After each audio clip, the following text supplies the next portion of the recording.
Kenny, what do you think of me as a boss? I think you're a nice guy. You're kind. Yeah. And smart. Thank you. He's actually not a good boss. What he does is he tells me to go f myself every single day. He tells me I'm fired You're fired. every single day. He threatens what I'm doing every single day. Hey dude, what's it mean? Shut the f up! I'm just trying to work sometimes and he'll just come over and bully me. I'm gonna kill you and slap you in your face. Don't do that. I'm trying to figure out a way to get out of this office, but I don't know what to do just because he's so restricting and so over my head all the time. Kenny! Are you working right now? If I hear any more personal phone calls, I hear you talking to people up here. I wasn't talking to people. You're fired, buddy. I'm not talking to anybody. You're fired, buddy. That's it. All right, well, you're fired.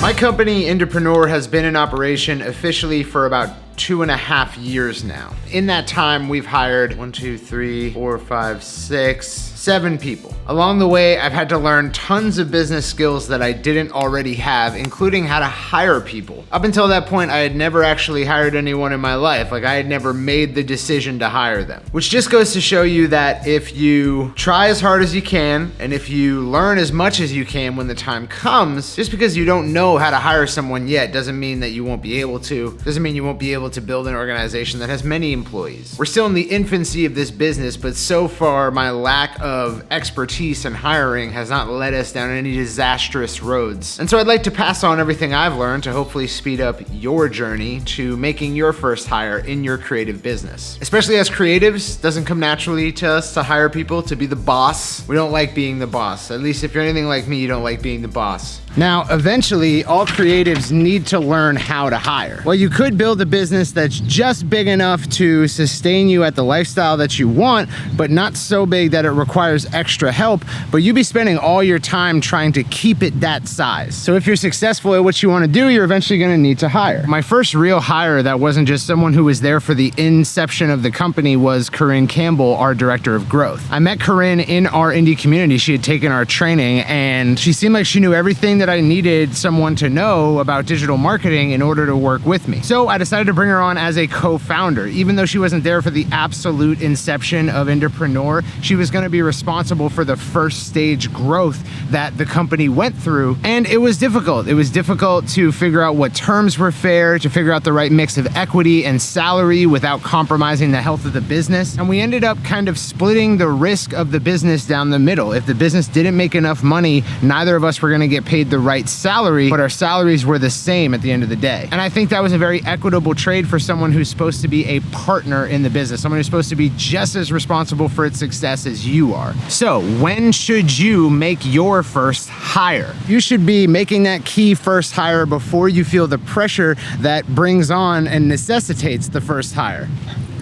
Now, presumably in any business, you're gonna be working a 9-to-5 while you try to get that business off the ground. And that shouldn't be any different for your creative career. But if you can afford to pay someone off of the profit of the business, you're going to set the business up for massive growth early on. If you start taking profits early, you're gonna set a precedent for you to take a personal comfort over business growth all the time. If you've ever heard of the marshmallow test, they basically put a marshmallow in front of a little kid and say, if you cannot eat this for 30 minutes, I'll give you another marshmallow. And this shows the difference between the kids who have delayed gratification and instant gratification neural pathways. Those who can delay gratification have better jobs, better marriages, better finances, better family life. So delay gratification as much as you can, especially in business. And your business won't become a shitty 9-to-5, which is really what you want to avoid. Let's get out of here. You'll have no trouble bringing your business to the 6 and even the 7-figure mark as long as you can delay when you personally get to that mark as long as possible. Indepreneur has no trouble clearing more net revenue and income than I personally make as a salary. So just because it's my business doesn't mean that I make all the money that Indepreneur makes. That's because I want to keep growing the business. I want to make it something that can sustain its employees and the people who believe in it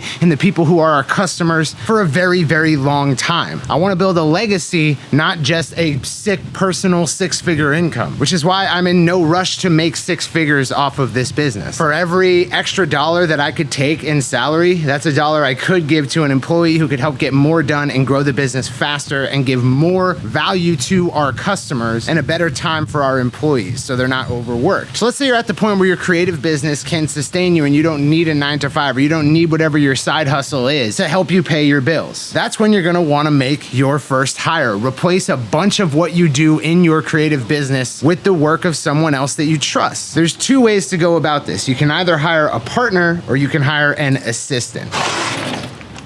When it comes time to make your first hire, you can either hire someone to replace the menial tasks that you do day to day. Things as simple as making coffee, doing your laundry, cleaning the office, making sure that your equipment's in the right place, taking calls, setting your calendar, because essentially you're just trying to replace a portion of the things you have to do to free up time for yourself. So you can do more quality work that you're specialized in. But that doesn't mean that there aren't drawbacks to hiring an assistant over a partner to begin, because the highest potential impact to your business is to have someone else who will do the high impact tasks that you don't even know how to do. When I hired Corinne, it was because she was an organizational talent, a bit more conservative minded than me, not politically, but just in terms of how she worked. I don't have that kind of talent. I don't know how to wrangle people. I don't know how to implement structure. I'm not good with boundaries. So to have a partner who was all those things with the same types of capabilities as me was incredibly valuable to the outset of Indepreneur as an organization. So you are improving your business by freeing up your time, but you could improve your business more by hiring a partner. And of course, a partner is going to be more expensive than an assistant. It's typical in the outset of an organization that you'll have to give away some equity, which is why managers are typically the first hire for musicians, and they end up taking a percentage of the revenue over a salary. It's because they're supposed to be doing things you don't know how to ask them to do, and they're supposed to be as capable as you, if not more so. Which brings us to what to pay people. There's a lot of factors that go into this. The skill level of the employee, how invested they are into your organization specifically. So how much are they willing to give up to work in an organization like yours or work with you? How much are they going to work? Should they be hourly or should they be salary? And how much money does your organization make? How much can you afford to pay them? If you're hiring an assistant, then you have anywhere from minimum wage to like $15 to $20 an hour to pay that person. I like to start off an assistant role at somewhere in the middle, like $12 an hour, and gradually ascend them. Not only will I be beating a lot of manual labor jobs that they could get in terms of wage, but I'm making them feel secure with the company, making them feel like, okay, not only do I get paid well here, but I'll continue to get paid better as I perform my job. But ultimately, the sooner in the life cycle of your organization that an employee comes in,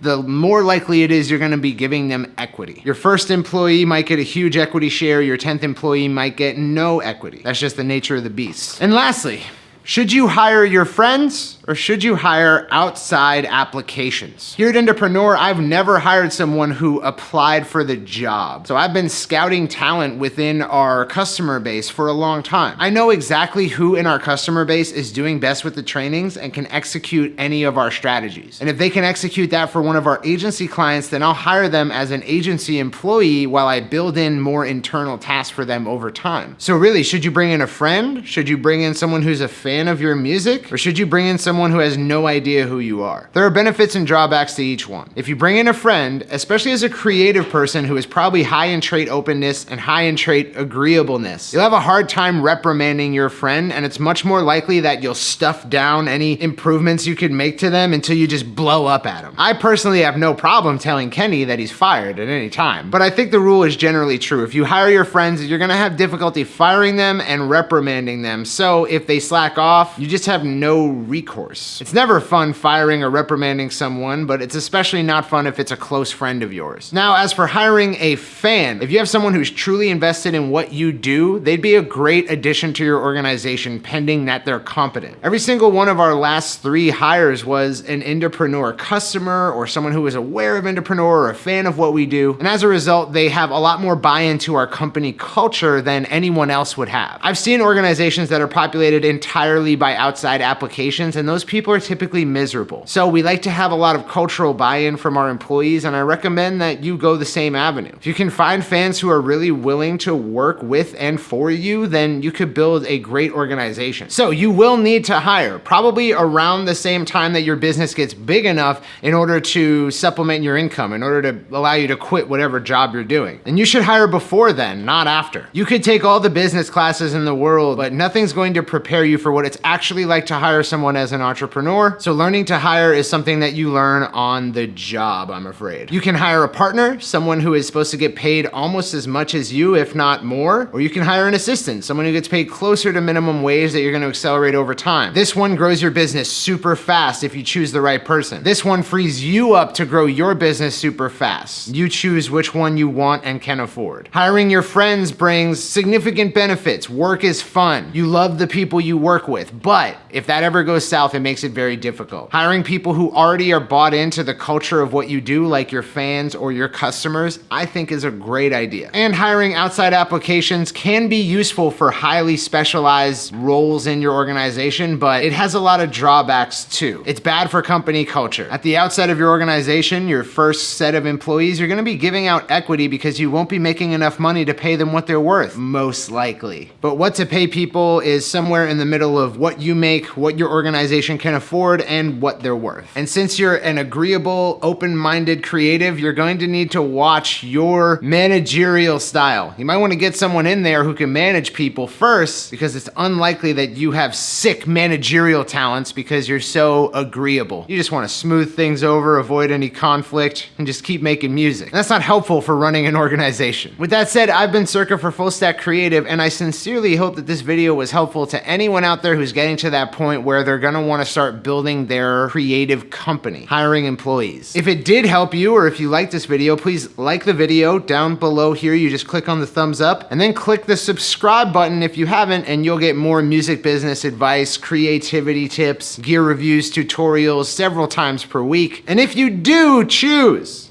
to subscribe to the channel, I'll see you in the next video. Peace out.